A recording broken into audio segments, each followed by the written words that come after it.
Yo, what's up, Tectonians? Today in my new tutorial, I'm going to go into the details of vocal processing in my latest track, Underwater Remix, and we're going to be using Marincolor's vocals for these. I'm really excited about this track because there was so much creativity that went into how we did the vocals, as well as just some like tips and tricks for how to get vocals sounding nice and clean. So let's jump in. Let's take a listen real quick here first, then we'll jump into the chain.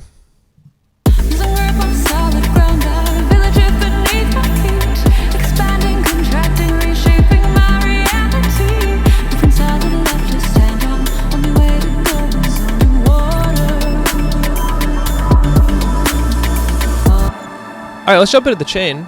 The first thing we're going to do is de-ess, and de-essing is just making the sibilants, so your S's, K's, T's, anything that's kind of harsh in the mouth, it's going to reduce just that. And these sibilances happen in the higher frequency range, like 2,000 to 3,000 hertz and above.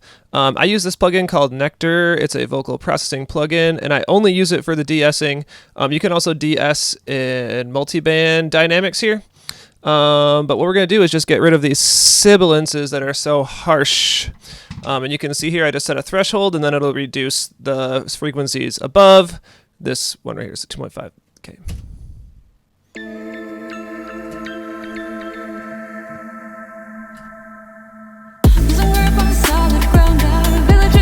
And yeah, you can see here how much it's reducing it by. Anything that's S or sh that pops out is going to get reduced there.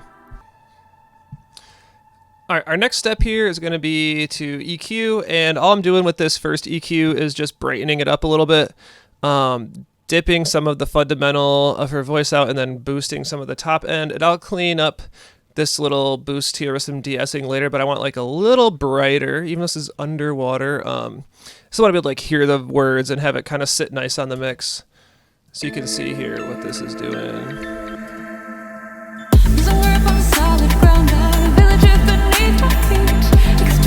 It's reducing it here, and it's also dynamically EQing it. I think is pretty important because that lets your EQ respond to the volume of your vocal instead of just cutting it out outright. And I go in on dynamic EQing. If you don't have Pro Q, TDR Nova is free, and you can do it with that.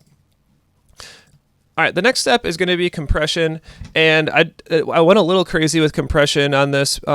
With EDM vocals, as opposed to like band or something where you like need the mix to get loud, I tend to compress things a little more. And here I have 3 levels of compression, and I'll kind of explain why I do these as I go into it. But the first level is kind of the main. I'd say this Pro C here does about 80% of the compression, and you'll see it in action here.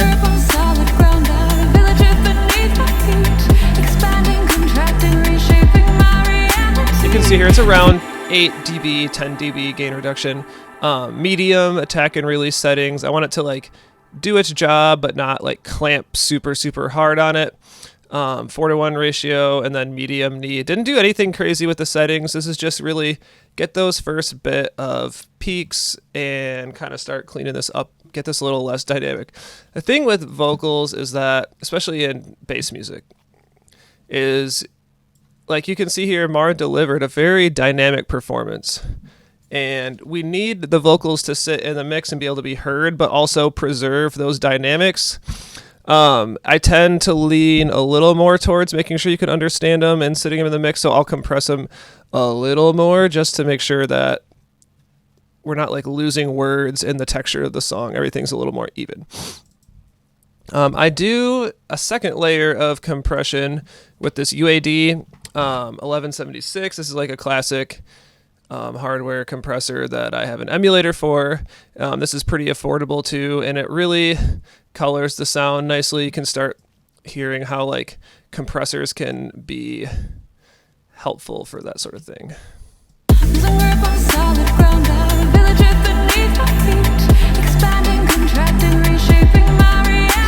For this, I slowed down the attack and release so it's not clamping on it. It's really just kind of like, I guess you could almost say like pressing the back of it a little bit. It's kind of just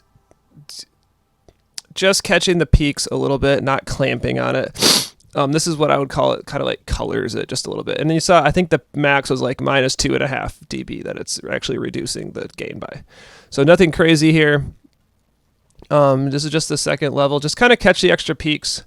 And the last level, I did a third level on this one just to help. I think I added this one after I started mixing it. You can see I have a slow attack, kind of fast release, 2-to-1 ratio, so lower the ratio, and also I put the dry wet at 63%. So it's just like the last little teeny bit of help to even things out, but it's not going to really like slam anything or anything like that.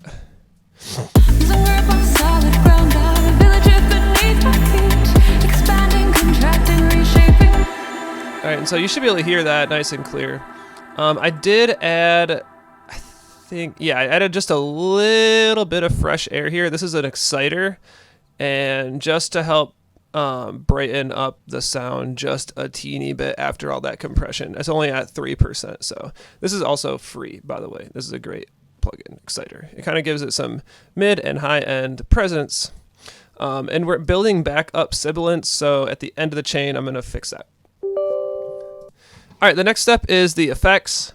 Think of the effects. These are like the reverb and kind of the creative part of this vocal chain.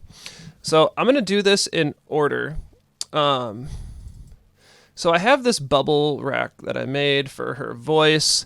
This is a fun little thing because the song is called, Underwater. I know. So you can see here, it's kind of not really in use a lot. Until I turn this macro up, and you can kind of hear what it does. All I did was map an LFO with a really fast rate to this EQ curve, and then as you go, the EQ curve boosts, and you get the, like, you'll hear it.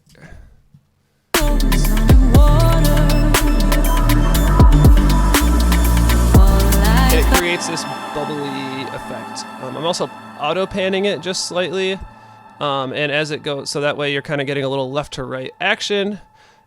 Compress all that together, especially when you have a peak like this. You're going to need a little bit of cleanup. So I just ran this glue compressor here. And that, I didn't use it all. Great. A little fresh air to brighten it up. Yeah, I used a little more here. And this is only on the effect, remember. And then I also have this reverb, that's Eternity. This is FabFilter Pro R is what I do all my reverb with. You can see I don't actually use this one too much. Let's take a look. Okay, yeah, just during the verses am I doing that.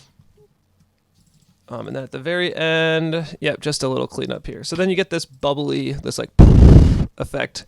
Makes it sound like her voice is kind of going underwater, which is really cool. All right.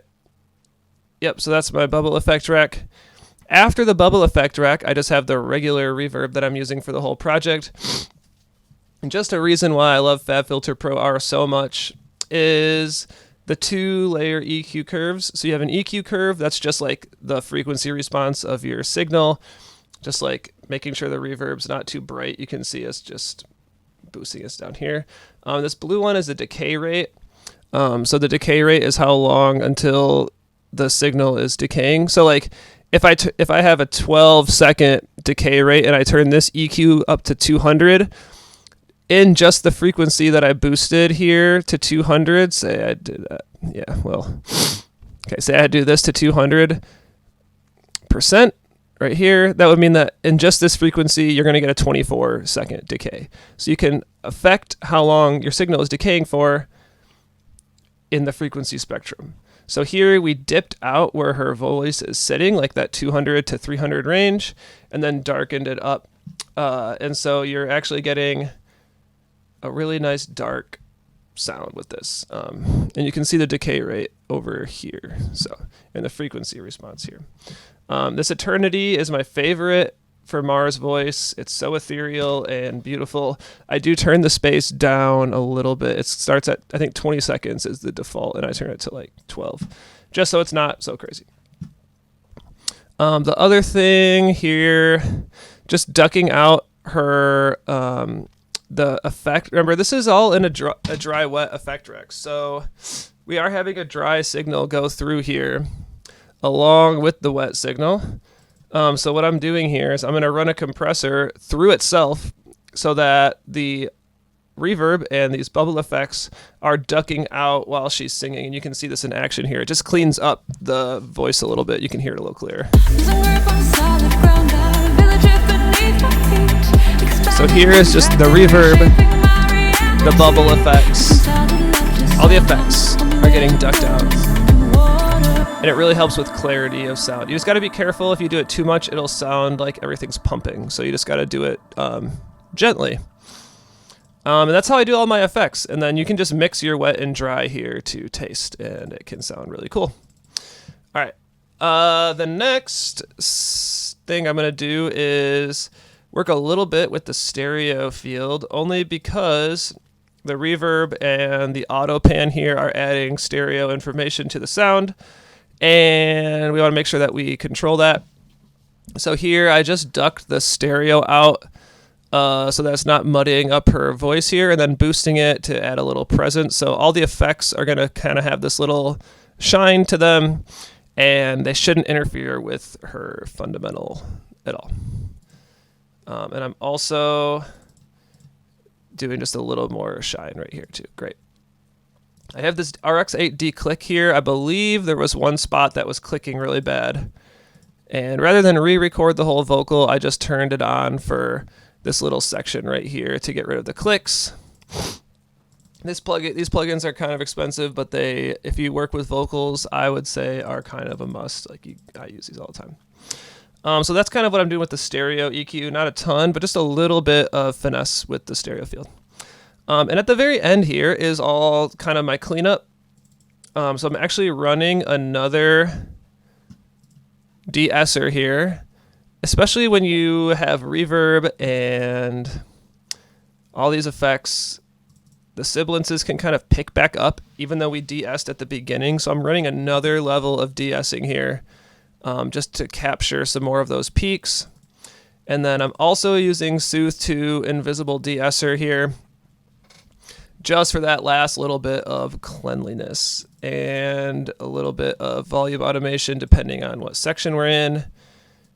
And we're looking pretty good here. There are some other effects I have. I have this part down here that's frozen, but you can see I think I did, yeah, actually, let's unpack this. So that's the main vocal right there, but we do have some other interesting things that are happening with this part here. So let's listen to what this sounds like. Yeah, this is like controlled delays from here. Instead of running a bunch of effects, I just added another channel. So the first thing I'm doing is, the other cool thing I like about Nectar is this harmony feature. You can add extra voices, like another person singing, in the stereo field left to right, and with different pitches. So as you can see here, I harmonized with an octave, minus a fifth, plus a fifth, plus a major seventh, kind of just like added some harmonies to this. These are all on the left side of your stereo field. These are all on the right. And your volume, they're quieter. So the further down in gain you go. So kind of like to create these triangles. There's the main vocal right there. This is a really cool effect. I do this in DJ sets all the time. Pretty much any vocal, I'm beefing it up with the harmony in Nectar. And it does wonders, really. We have the actual delay. Yep, you can see that. We have a phaser. That's the... Added a little bit of saturation here with roar. I could do a whole tutorial on roar. I use this all the time. But here I just did a simple single chain and a little bit of drive. So more really fast delay. This is like a metallic sounding delay. With a really fast decay time, you get these cool metal sounds.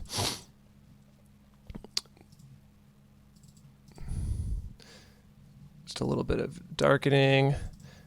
I did another dry wet this time with the foam filter on FabFilter Pro Q. It kind of gives it that underwater feel to it. It kind of makes it sound like you're on the phone. Every producer that has Pro Q, I've seen them use the phone filter. It was just a little bit too much by itself. So once again, splitting the signal up and putting the effect just on half of it. A little bit of glue compressor here at the end.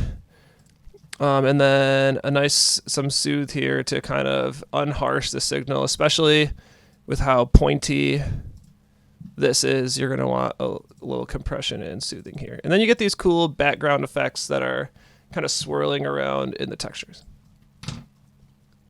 And I think that's about it. If you want to hear the whole song, go check it out on any of your favorite streaming platforms.